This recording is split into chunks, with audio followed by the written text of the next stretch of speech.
Hi friends, good morning, वणक्कम, नमस्कार, सबको नमस्कार.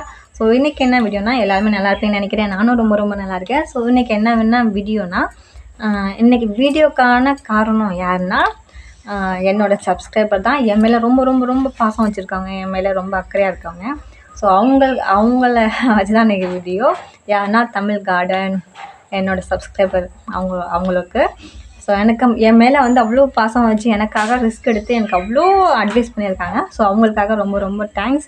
அவங்களோட கமெண்ட்ஸ்க்காண்டி ரொம்ப தேங்க்ஸ். ஸோ அவங்களோட கமெண்ட்ஸ் நான் பதில் சொல்லணும் இல்லையா, ஏன்னா அவங்க வந்து நிறைய கமெண்ட்ஸ் போட்டுருவாங்க. நான் ஒரு தடவை கூட அவங்களுக்கு ஆன்சர் பண்ணது கிடையாது. ஸோ இப்போனாலும் கமெண்ட் பண்ணுவோம், அவங்களுக்கு ஒரு வீடியோவே போட்டுருவோமே. எனக்காண்டி இவ்வளோ பண்ணியிருக்காங்க, இவ்வளோ லென்த்தாக எழுதி அனுப்பியிருக்காங்க. அவங்களுக்காண்டி ஒரு வீடியோ போட்டால் என்ன அதுக்காக அன்றைக்கி வந்திருக்கேன். ஸோ வாங்க என்ன ஃபஸ்ட்டு கமெண்ட் பண்ணியிருக்காங்கன்னு பார்க்கலாம்.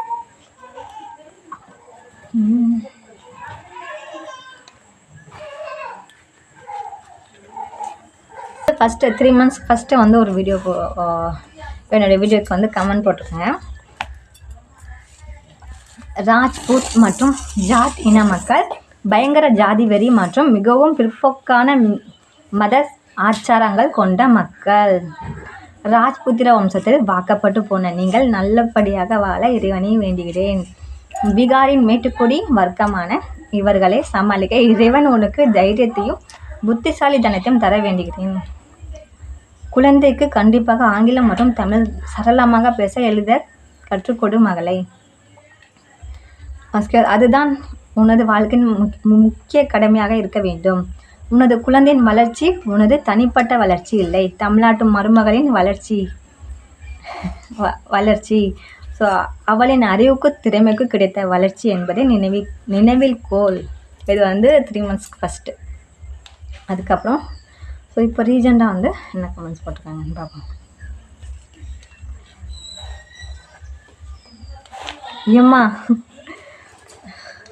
எம்மா ரொம்ப அனிமிக்காக இருப்பது போல் தெரிகிறாய். நல்லா சாப்பிடு, பூண்டு வெங்காயம் நிறைய சாப்பிடு. அந்த காட்டு மிராண்டி கம்நாட்டிகளை பற்றி கவலைப்படாமல் நிறைய வெங்காயம் சாப்பிடு. அசைவ உணவுகளை நிறைய சாப்பிடவும். மாதம் கூட கூட சோமாலிய பஞ்சத்தில் அடிப்பட்ட பெண் போல மாறி வருகிறாய். ஒரு வீட்டை வாடகைக்கு பிடித்து கொண்டு புருஷனுடன் தமிழ்நாட்டிலே இறமா. நரிக்குறவ பாசை பேசும் ஊரில் பிள்ளைகளை எப்படி நல்லபடியாக வளர்க்க இயலும்? சாதி வெறியை தவிர அவர்களுக்கு என்ன தெரியும்? நாங்கள் ஜாட், ராஜ்புத், தாக்கூர் என்று வீண் பெருமை பேசுவார்கள். ஆனால் டேஸ்க்கு நல்ல துணி இருக்காது அப்படின்னு சொல்லியிருக்காங்க. ஸோ அவங்களுக்காக தான் அந்த வீடியோ. எனக்காண்டி எவ்வளோ ரிஸ்க் எடுத்து சொல்லியிருக்காங்க. So அவங்களுக்காண்டி thanks. எனக்காண்டி அவங்க வந்து தமிழ் தப்பாக தான் எதுவும் கமெண்ட் பண்ணலை, என் மேலே உள்ள அக்கறையில் அவங்க அப்படி சொல்லியிருக்காங்க. ஸோ அவங்களுக்காக தான் இந்த வீடியோ. காட்டு மிராண்டி கம்நாட்டிகை அப்படின்னு சொல்லியிருக்கீங்க. காட்டு மிராண்டி கம்நாட்டிங்கன்னா எனக்கு மேரேஜ் ஆகி 8 வருஷம் ஆகுது. அதுக்கு முன்னாடி 8 வருஷம் லவ், கிட்டத்தட்ட 16 வருஷம், 15ன்னு வச்சுக்கோங்களேன். கிட்டத்தட்ட 15 வருஷம் ஒரு காட்டு மிராண்டியாக இருந்தாங்கன்னா, ஸோ அவங்க கூட வந்து நான் குப்பை கொட்டியிருக்க முடியாது. கண்டிப்பாக வந்து அவங்கள லவ் பண்ணியிருக்க முடியாது, அவங்கள வந்து கல்யாணம் பண்ணியிருக்க முடியாது. கல்யாணம் பண்ணாலும் இங்கே வந்து எவ்வளோ நாள் என்னை வச்சுருக்க முடியாது இல்லையா. நான் வந்து அதிகமாக கோவப்படக்கூடிய ஒரு பொண்ணு, அதிகமாக கோவப்படக்கூடியவ, எதுவுமே சகிப்புத்தன்மை இல்லாதவ. எனக்கு எதுவுமே சின்ன விஷயத்துக்கு கூட கோவப்படுவேன், சின்ன விஷயத்துக்கு கூட என்னால் ஏற்றுக்க முடியாது, சின்ன வலி கூட என்னால் ஏற்றுக்க முடியாது. அப்படி உள்ள ஒரு பொண்ணை ஒரு ராட்சசியாக இங்கே வச்சு சமாளிக்கிறாங்கன்னா அது எவ்வளோ பெரிய விஷயம் இல்லையா. அதனால் அவங்க கண்டிப்பாக காட்டு மிராண்டி கிடையாது. ரொம்ப அன்பானாங்க, ரொம்ப எப்படி சொல்கிறது, ரொம்ப அனுசரித்து போகிறவங்க. இவங்கெல்லாம் காட்டு மிராண்டின்னு சொல்கிறீங்க, எப்படி சொல்கிறது, ஒருத்தவங்களுக்கு ஒருத்தவங்க அவ்வளோ அன்பு, அவ்வளோ பாசம், அவ்வளோ ஒரு இது வச்சுருக்காங்க. அண்ணன் மேலே வச்சுருக்க அவங்க பாசமும், தம்பி மேலே வச்சுருக்க அண்ணன்களோட பாசமும், பெற்றவங்களை விட்டு கொடுக்காத என் புருஷனை சொல்கிறேன், பெற்றவங்களை விட்டு கொடுக்காத என் புருஷனோட பாசமும், அதே மாதிரி பெற்ற பிள்ளையை விட்டு கொடுக்காத என் மாமனோட பாசமும் நிறையா பார்த்துருக்கேன். அவங்க மட்டும் இல்லை, சொந்தம் சொல்லிட்டு அவங்க அவ்வளோ ஒரு இதாக பாசமாக பார்த்துருக்காங்க. அதனால் எனக்கு தெரிஞ்சு அவங்க காட்டு மிராண்டி கண்டிப்பாக இருக்க முடியாது. அவங்க அவ்வளோ பாசம் பண்ணாங்க, அவ்வளோ நேசம் பண்ணவங்க. அதனால் அவங்க எனக்கு தெரிஞ்சு அவங்க காட்டு மிராண்டி கிடையாது. சரிங்களா. அடுத்தது வந்து சாதி வெறியை தவிர வேறு என்ன தெரியும் அவர்களுக்கு? எனக்கு தெரிஞ்சு உண்மையாக சொல்கிறேம்மா, நீங்கள் கேரளா பையனுக்கு தெரியாது, பிரதராக அம்மாவும் தெரியாது. எனக்கு நான் லவ் பண்ணக்குள்ள எனக்கு வந்து அவங்க என்ன ஜாதின்னு எனக்கு தெரியாது. அதே மாதிரி நான் என்ன ஜாதின்னு இது வரைக்கும் அவங்களுக்கு தெரியாது. இப்போட எனக்கு வந்து கொஞ்சம் கொஞ்சம் அவங்க என்ன ஜாதி அப்படி இப்படின்னு கொஞ்சம் கொஞ்சம் தெரிஞ்சுக்கலாம் அந்த இது இருக்குது. இருந்தாலும் அதுக்கான எக்ஸ்பிளைன் எனக்கு தெரியாது, அதுக்கான விளக்கம் எனக்கு தெரியாது. அவங்க இந்த ஜாதி பேரை கூட சொல்லலை, அதுக்குள்ளே விளக்கம் எனக்கு தெரியாது. சரிங்களா? அதனால் வந்து நான் என்ன ஜாதின்னு அவங்கள்ட்ட கேட்டதில்லை, அவங்க என்ன ஜாதின்னு என்கிட்ட கேட்டதில்லை. ஸோ ஜாதியை பற்றி நினைக்கிறவங்களா இருந்தால் என்னை வந்து கல்யாணம் பண்ணியிருக்க மாட்டாங்க, என்னை மருமகளாக ஏற்றிருக்க மாட்டாங்க. அப்போ நான் மட்டும் இல்லை, நாங்கள் 3 பேர் இந்த வீட்டில் வந்து 3 மருமகள் இருக்கோம். 3 பேருமே லவ் மேரேஜ் தான். ஸோ அதனால் வந்து கண்டிப்பாக எனக்கு தெரிஞ்சு இந்த வீட்டில் இல்லை, இந்த ஊர்லேயுமே ஜாதி கிடையாது. அதுக்கப்புறம் வந்து மதம் வந்து சொன்னீங்க, மதம் இருக்குது அந்த ஊரில் அப்படின்னு. கண்டிப்பாக இருக்குது. இவங்க வந்து கடவுளை ரொம்ப நம்புகிறவங்க, கடவுளுக்காக எது வேணாலும் செய்கிறவங்க. அதனால் கடவுள் நம்பிக்கை அதிகமாக இருக்குது. மதத்துக்காண்டி இது பண்ணுறவங்க இருக்காங்க. அவங்க நம்ம ஊரில் வந்து முருகன், காளியம்மன், மாரியம்மன் அப்படின்னு சொல்கிறோம்ல, அது மாதிரி இங்கே வந்து ராதே கிருஷ்ணா, அப்புறம் வந்து சீதாராமன், அவங்க மாதிரி அந்த கடவுள் நம்பிக்கை அதிகமாக இருக்குது அவங்களுக்கு. மற்றபடி அந்த ரொம்ப வெறி அப்படிலாம் கிடையாது அவங்களுக்கு. அவங்க வெங்காயம் பூண்டு சாப்பிட மாட்டாங்கன்னா அவங்க வந்து கடவுளோட பேர் எடுத்து மாலை போட்டிருக்காங்க. நம்ம ஊரில் எப்படி மாலை போட்டிருக்கோமோ அது மாதிரி மாலை போட்டிருக்காங்க. அதனால் நம்ம ஊரில் கவுச்சு எப்படி சாப்பிட மாட்டோமோ அது மாதிரி வெங்காயம் பூண்டு அவங்க சாப்பிட மாட்டாங்க. அது அவங்களோட இஷ்டம். இவ்வளோத்துக்கும் வந்து என்னை வந்து வெங்காயம் பூண்டு சாப்பிட சொல்கிறீங்க, அவங்க தனியாக சாப்பிட்றாங்க, நான் தனியாக சாப்பிட்றேன். என்னோடய இஷ்டம், நான் என்ன சாப்பிட்ணும் எது சாப்பிட்ணுன்னு என்னோடய இஷ்டம். எனக்கு வந்து வெங்காயம் பூண்டு இல்லாமல் நான் லைஃப்பில் இருக்கவே முடியாது. எனக்காச்சும் விரதம் இருந்தால் இருப்பேன். இப்போ ப்ரெக்னெண்ட்டாக இருக்கனால அதுவும் கிடையாது, நான் நல்லாவே சாப்பிட்றேன். அன்றைக்கி வீடியோ எடுக்கிறதுக்காண்டி அவங்க செஞ்சதை எடுத்து நான் சாப்பிட்டேன், அவ்வளோதான். நான் எல்லாமே டேஸ்ட் பண்ணுவேன். அவங்க செய்கிற வெஜ்ஜு சாப்பாடு எல்லாமே டேஸ்ட் பண்ணுவேன், எனக்கு பிடிக்கும்.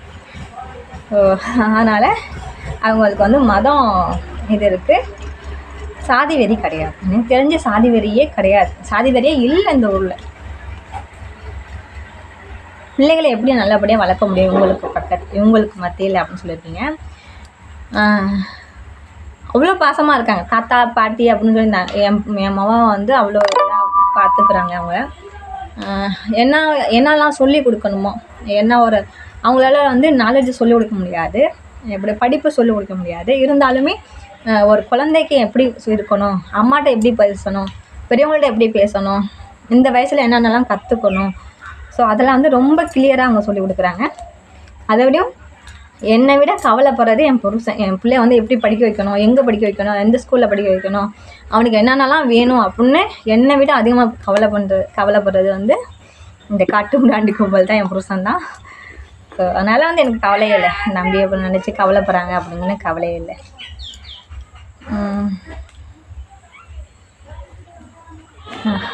ஆனால் குண்டிக்கு துணி இருக்காதுன்னு சொல்லியிருக்கீங்க.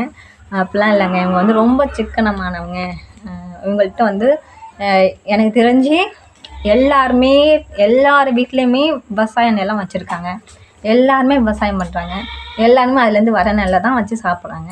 1 வருஷம் இல்லை 2 வருஷம் 3 வருஷம் அவங்க வேலைக்கு போகலனாலும் கூட, யாருமே வேலைக்கு போகல, எதுவும் பஞ்சம் வந்துருச்சுன்னா கூட அவங்களால உட்காந்து சாப்பிட முடியும். ஏன்னா அவங்க விவசாயம் பண்ணுறாங்க. அரிசி இருக்குது, அரிசியை வச்சு அவங்க வந்து அதுதான் வேணும் இதுதான் வேணும்னு அப்படிலாம் கிடையாது, எதோ இருக்கோ அதை வச்சு சாப்பிடுவாங்க. அரிசி பிரச்சனை அங்கே கிடையாது, அதனால் வந்து சாப்பிட்டுட்டே இருக்கலாம். அதனால் அவங்க வந்து அந்த அவங்களோட ஆடம்பரத்தை வந்து துணியில் காமிக்க மாட்டாங்க, வண்டியில் காமிக்க மாட்டாங்க, ஆடம்பர நகையெல்லாம் போட்டு காமிக்க மாட்டாங்க. இவங்கள்ட்ட காசெல்லாம் இருக்கான்னா நகை வாங்க மாட்டாங்க, எதுவும் வாங்க மாட்டாங்க, ரொம்ப சிம்பிளாக இருப்பாங்க. நிஜமாவே நல்ல துணி இருக்காதான், ட்ரெஸ்ஸு போட மாட்டாங்க, அவ்வளோவா நல்ல ட்ரெஸ்ஸெல்லாம் போட மாட்டாங்க தான். ஆனால் அதுக்குன்னு வந்து ஒன்றுமே இல்லாதவங்க அப்படிலாம் சொல்ல முடியாது, எல்லாமே வச்சுருக்காங்க, காமிச்சிக்க மாட்டாங்க. நம்ம ஊரில் வந்து ஒரு 8000 இருந்துச்சா, ஒரு 10,000 இருந்துச்சா, டக்குன்னு போய் 1 கிராம் நகை எடுப்போம், 2 கிராம் நகை எடுப்போம், அப்படிலாம் கிடையவே கிடையாது. 50,000 இருக்கா, ஒரு வயல் அடகுப்படி, 2,000 1 லட்ச ரூபா இருக்கா, இன்னொரு வயல் அடகுப்படி, அதை வச்சு மறுபடியும் இன்னும் காசை வந்து அதை அதிகப்படுத்து, அப்படி தான் இது பண்ணாங்க. இப்போ நான் நகை வாங்கினாலுமே வந்து என்கிட்ட பேசுவாங்க, நகை வாங்கி என்ன பண்ண போகிறீங்க, நீ ஒன்றுமே கிடையாது, அது எப்படியும் பீரோவில் தான் இருக்கும், நீ வந்து விவசாயத்து நிலத்தை வாங்கி விவசாயம் பண்ணு, அதை வச்சு டெவலப் ஆகும், அப்படி தான் சொல்லுவாங்க. ஸோ அதனால் வந்து அவங்க கஞ்சம்னு சொல்ல முடியாது, சரிங்களா? ரொம்ப அனிமிக்காக இருக்கம்மா அப்படின்னு சொன்னீங்க. அதுக்கப்புறம் வந்து ரொம்ப வந்து பஞ்சத்தில் அடிப்பட்ட ஏதோ ஒரு பஞ்சம்னு சொன்னீங்க. பஞ்சத்தில் அடிப்பட்ட பொண்ணு மாதிரி இருக்கு அப்படின்னீங்க. அது என்னமோ உண்மைதான். நாளுக்கு நாள் வந்து பஞ்சத்தில் அடிப்பட்ட பொண்ணு மாதிரி தான் போயிட்டுருக்கேன். அப்படிலாம் இல்லை. அவங்க எங்கள் வீட்டுக்காரங்க சாப்பிட தான் சொல்கிறாங்க, கொடுத்துட்டு தான் இருக்காங்க, செஞ்சுட்டு தான் இருக்காங்க எல்லாம். எனக்கு பிடிக்கலை. எனக்கு பசிக்கும், நான் சாப்பிட முடியாது. வயிறு ஃபுல்லாக இருக்கும், சாப்பிடணும் தோணாது. அப்படி இருக்கும். நான் எல்லாத்தையும் பார்த்து ஆசைப்படுவேன், அதை சாப்பிடணும் இதை சாப்பிடணும். ஆனால் வயிறு ஒத்துக்க வயிறு வந்து ஃபுல்லாக டுங்குன்னு இருக்கும், அதனால் சாப்பிடவே முடியாது.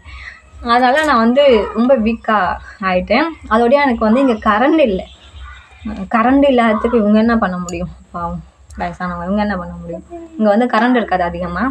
நைட்டில் தூக்கம் வராது, கரண்ட் இல்லைன்னா தூக்கம் வராது. அதனால ரொம்ப டயர்டாக தெரியுறேன். நல்லா தூக்கம் இல்லை, நல்லா டயர்டாக இருக்கேன். அதோடய வேறு ஒரு முக்கியமான வேலையில் பிஸியாக இருக்கனால எனக்கு தூக்கமும் போயிடுச்சு. என்ன வேலைன்னு சொல்லிட்டு நான் அடுத்த வீடியோவில் சொல்கிறேன். அந்த வீடியோ சக்ஸஸ்ஃபுல்லாக, அந்த வேலை சக்ஸஸ்ஃபுல்லாக ஆகிட்டுனா கண்டிப்பாக உங்களுக்கு வந்து நான் சொல்கிறேன். ஸோ அந்த இதில் வந்து கான்சன்ட்ரேஷன் பண்ணுறதுனால எனக்கு இதெல்லாம் போயிடுச்சு. மற்றபடி நான் நல்லபடியாக இருக்கேன். இங்கே நல்லபடியான எப்படின்னா, ரொம்ப பீஸ்ஃபுல்லான வாழ்க்கை என்னோடய வாழ்க்கை. ரொம்ப அமைதியான வாழ்க்கை. எந்த ஒரு இதுவுமே கிடையாது. யாரும் வந்து குடிச்சிட்டு சண்டை போடுறது கிடையாது. யாரும் குடிக்கிறாங்க அப்படின்னு கிடையாது. ஆக்சிடென்ட் அப்படி கிடையாது. வண்டி சவுண்டு கிடையாது. எதுவுமே கிடையாது. ரொம்ப ரொம்ப அமைதியான வாழ்க்கை. ரொம்ப ரொம்ப பீஸ்ஃபுல்லான வாழ்க்கை. நான் நிஜமாகவே சொல்கிறேன், ரொம்ப ஹாப்பியாக இருக்கேன். என்ன மாதிரி எனக்கு தெரிஞ்ச என்ன மாதிரி என் ஃபேமிலியும் சரி, என் ஃப்ரெண்ட்ஸ்லையும் சரி யாரும் ஹாப்பியாக இல்லை. வசதி இருக்கலாம், பணம் இருக்கலாம், எல்லாம் இருக்கலாம். ஆனால் எனக்கு தெரிஞ்சு யாரும் என்ன மாதிரி ஹாப்பியாக இல்லை. அவ்வளோதான் நான் சொல்லுவேன். எனக்கு கிடைச்ச ஹஸ்பண்டும் அப்படி, எனக்கு கிடைச்ச மாமனாரும் அப்படி என்னை அப்படி பார்த்துக்கிறாங்க, அப்படி செய்கிறாங்க. ஆனால் அவங்கள வந்து குறை சொல்கிறது வந்து ரொம்ப தப்பு. அது வந்து ரொம்ப பாவம். நான் அப்படி அவங்களுக்கு சொன்னேன்னா ரொம்ப பாவம். அவங்க என்னை அப்படி பார்த்துக்கிறாங்க. அவங்க பொண்ணை விட அதிகமாக என்னை பார்த்துக்கிறாங்க. அப்போ எதுக்கு நான் அவங்கள அப்படி குறை சொல்லணும்? ரொம்ப ரொம்ப நல்லா இருக்கேன். என்னை பற்றி கவலையே படாதீங்க பிரதர்ண்ணா, பாய்ண்ணா. ரொம்ப கவலையே படாதீங்க. ஸோ ரொம்ப ஹாப்பியாக இருக்கேன். இதுக்கு மேலே என்ன சொல்லணும்? நான் ப்ரெக்னெண்ட்டாக இருக்கனால என்னால் சாப்பிட முடியலை. அதுதான் ஒன்று. ரொம்ப வீக்காக ஆகிடுச்சேன், அவ்வளோதான். எனக்கு டேப்லெட் தான், மருந்து தான் சாப்பிட்றேன், பழம் தான் சாப்பிட்றேன். சாப்பாடை வந்து அதிகமாக சாப்பிட முடியல. அதுக்கப்புறம் வந்து நான்வெஜ் நிறைய சாப்பிடுமான்னு சொன்னீங்க. நான்வெஜ் எனக்கு பிடிக்காதுங்க. ஃபஸ்ட்டு எனக்கு நான்வெஜ் நான் சாப்பிட்ணுன்னா என்ன சாப்பிடுவேன்னா, சிக்கன் சாப்பிடுவேன். ப்ராய்லர் சிக்கன் சாப்பிடுவேன். அதுக்கப்புறம் வந்து கெண்டை மீன். இந்த 2 மட்டும்தான் நான்வெஜ்னால் எனக்கு தெரிஞ்சதே. மற்றபடி சின்ன சின்ன மீனும், கடல் மீனும், இல்லை அந்த வேறு ஏதோ சொல்கிறாங்க, நிறையா மீன் வகை இருக்குது. அந்த எந்த மீனுமே நான் சாப்பிட மாட்டேன். ஆட்டுக்கறி தொடவே மாட்டேன். மற்றபடி இந்த நத்தையெல்லாம் இங்கே வந்து அதிகமாக கிடைக்கும். நத்தை, நண்டு அதெல்லாம் இங்கே நிறையா கிடைக்கும். நாட்டுக்கோழி கூட இங்கே கிடைக்கலாம். எனக்கு பிடிக்காதது நான் சாப்பிட்டதே கிடையாது. ஸோ இதுதான். இல்லை, நீங்கள் கேட்டுகிட்டே இருந்தீங்களா, சொல்லிகிட்டே இருந்தீங்களா? ஸோ அதுக்காக தான். இவங்க வந்து காட்டு மிராண்டியும் கிடையாது, சாதிவெறி பிடிச்சவங்களும் கிடையாது. ரொம்ப அன்பானவங்க, ரொம்ப அக்கறையானவங்க. அவங்க அப்படி இல்லைன்னா நான் இப்படி இருந்திருக்கவே முடியாது. என்கிட்ட எல்லாம் கேட்குறவங்க, நீ எப்படி அங்கே போயிருக்க, எப்படி அங்கே போயிருக்க அப்படின்னா நான் ஹாப்பியாக இருக்கேங்க. சத்தியமாக சொல்கிறேன், ஹாப்பியாக இருக்கேன். எனக்கு எந்த ஒரு இதுவுமே கிடையாது. இப்போ ப்ரெக்னெண்ட்டாக இருக்கனால எனக்கு வேலையுமே அதிகமாக கிடையாது. வயலுக்கு இப்போலாம் நான் வயல் வீடியோவும் போகிறது கிடையாது. பார்த்துருப்பீங்கன்னு நினைக்கிறேன். என்னோடய வயல் எல்லாமே, என்னோடய இது எல்லாமே எங்கள் மாமனார் தான் பார்த்துருக்காங்க. ஸோ என்னோடய வேலை எல்லாமே இப்போ அவங்க தான் பார்த்துக்கிறேன். என்னோடய வேலை வீட்டில் எனக்கு ஒரு ஆள், எனக்கும் தம்பிக்கு மட்டும் சமைச்சிக்கிறேன். 2 பேரும் சாப்பிட்றோம். இப்போ முடிஞ்சால் அந்த ஆட்டோவில் பார்க்குறேன், இப்படி நடக்கிறேன். அவ்வளோதான், வேறு எதுவும் கிடையாது. ரொம்பவே ஹாப்பியாக இருக்கேன். ஸோ அதுக்கு மேலே என்ன சொல்லணும்? என்னை பற்றி யாருமே கவலைப்படாதீங்க. நான் ரொம்ப ஹாப்பியாக இருக்கேன். நீங்களும் என் மாதிரியே ஹாப்பியாக இருங்க. ரொம்ப அமைதியாக இருங்க, சைலண்டாக இருங்க, டென்ஷன் ஆகாதீங்க. இங்கே இருந்தால் எனக்கு டென்ஷனே இருக்காது, ப்ரெஷரே ஏறாது. இங்கே வந்து எனக்கு ப்ரெஷரே ஏறாது. ஸோ ரொம்ப பீஸ்ஃபுல்லான வாழ்க்கை. இதுக்கு மேலே என்ன சொல்லணும்? ஸோ இவ்வளோதான். வீடியோ நான் லைக் பண்ணுங்கள், கமெண்ட் பண்ணுங்கள், ஷேர் பண்ணுங்கள். ஃபஸ்ட்டு எனக்காண்டி கமெண்ட் பண்ண அந்த பிரதரா இல்லை அம்மாவான்னு தெரியலையே. ஸோ அவங்களுக்கு தமிழ் கார்டன் அவங்களுக்கு ரொம்ப ரொம்ப ரொம்ப நன்றி. நான் இதோட 3-4 தடவை எனக்கு வந்து கமெண்ட் பண்ணிட்டீங்க. ரொம்ப லென்த்தாக எனக்காண்டி ஒருத்தவங்க வந்து ஹாய் சிஸ்டர் அப்படின்னு அனுப்புனாலே நான் வந்து ஃபீல் பண்ணுவேன். எனக்காண்டி இவ்வளோ லென்த்தாக அனுப்பியிருக்கீங்க. ஸோ உங்களுக்கு வந்து ரொம்ப ரொம்ப தேங்க்ஸ். நீங்கள் உங்கள் ஃபேமிலியை நீங்கள் எப்போதுமே ஹாப்பியாக இருக்கணும், அமைதியாக இருக்கணும், ஹாப்பியாக இருக்கணும். ஸோ அதுக்காண்டி கடவுள்கிட்ட வேண்டிக்கிறேன். எல்லாருக்குமே எனக்காண்டி கமெண்ட் பண்ண எல்லாருக்குமே நன்றி. அப்புறம் லாஸ்ட்டாக இன்னொரு கமெண்ட் என்னன்னா, சரண்யா சிஸ்டர் சொன்னீங்க உங்கள் மாமியார்கிட்ட கொஞ்சம் வந்து சாரியை கொஞ்சம் அட்ஜஸ்ட் பண்ணிட்டு வர சொல்லுங்க அப்படின்னு சொன்னீங்க. சத்தியமாக சிஸ்டர் நான் வந்து ஒரே நேரத்தில் வந்து 2 வீடியோ போட்டேன். 2 வீடியோ பண்ணிட்டு இருந்தேன். இங்கிட்டு அவங்களோட கிச்சனையும் வந்து வீடியோ எடுத்துகிட்டு அப்புறம் என்னோட கிச்சனையும் போய் வீடியோ எடுத்துகிட்டு இருந்தனால நான் அதில் வந்து கான்சன்ட்ரேட் பண்ண முடியாமல் போயிடுச்சு. அவங்களுக்கு என்ன தெரியும் சரியா, நான் தான் அது தப்பு, அது என்னோட தவறு. எப்போதுமே நான் வந்து சாரி அப்படி பண்ணுமா இப்படி பண்ணுமான்னு சொல்லி தான் வீடியோ எடுப்பேன். இந்த தடவை மிஸ் ஆகிடுச்சு. ஸோ அதனால் வந்து அது என்னோடய மிஸ்டேக். ஸோ ரொம்ப ரொம்ப சாரி. நான் இனிமேல் நான் கரெக்டாக போட்டுறேன் சரிங்களா. தேங்க்யூ. எனக்கு அடிப்படி பண்ண அனைத்து உள்ளவங்களுக்கும் கமெண்ட் போட்ட அனைத்து உள்ளவங்களுக்கும் நன்றி. தேங்க்யூ. அப்புறம் வந்து தமிழ்நாட்டு மருமகள்ங்கிற பேரை காப்பாற்ற அப்படிங்க. இத்தனை வருஷத்தில் ஒரு நாள் கூட நான் வந்து யாரும் தப்பாக சொன்னது கிடையாது. நான் வந்து தப்பாக வந்து பேசினதும் கிடையாது. ஸோ இந்த மாதிரி பொண்ணு எங்களுக்கும் பார்த்துட்டு வாங்கப்பா, எங்களுக்கும் ஒரு பொண்ணு தேடி பார்த்து கொடு அப்படின்னு சொல்கிறவங்க தான் இருக்காங்களோ ஒழிஞ்சி இந்த வரைக்கும் தமிழ்நாட்டு பொண்ணு கெட்டவ, தமிழ்நாட்டு பொண்ணு அப்படி வந்தவ இப்படி வந்தவன்னு சொன்னதே கிடையாது. என்றைக்கும் நான் அப்படி நடந்துக்கவும் மாட்டேன், எந்த தப்பும் பண்ணவும் மாட்டேன். எப்போதுமே நம்ம இந்த ஊர் மருமக அப்படிங்கிறது நான் தமிழ்நாட்டு பொண்ணுங்கிறது எனக்கு ரொம்பவே நான் எதுவும் இங்கே தப்பு பண்ணால் எனக்கு தெரியும், தமிழ்நாட்டு பேர் கெட்டு போயிடும், தமிழ்நாட்டு பொண்ணு அப்படிங்கிற ஒரு வார்த்தை அடிபட்டு போயிருந்தால் இது வரைக்குமே நான் எதுவுமே யார்கிட்டையும் எப்படி சொல்கிறது, எந்த ஒரு சின்ன ஒரு கெட்ட பேர் கூட வாங்கினது கிடையாது. ஸோ நான் ரொம்பவே ஹாப்பியாக இருக்கேன், ரொம்ப கேர்ஃபுல்லாக இருக்கேன், ரொம்பவே கரெக்டாக இருக்கேன். என்னோடய வழியில் நான் எப்போதுமே கரெக்டாக இருக்கேன், கரெக்டாக தான் இருப்பேன். ஸோ என்னை பற்றி யாரும் கவலைப்படாதீங்க, நீங்கள் ஹாப்பியாக இருங்க. எனக்கு கொஞ்சம் உடம்பு முடியலை அவ்வளோதானே, அதனால தான் அப்படி இருக்கேன், மற்றபடி கவலைப்படாதீங்க. ஸோ எல்லாருமே நல்லா இருங்க. தேங்க்யூ.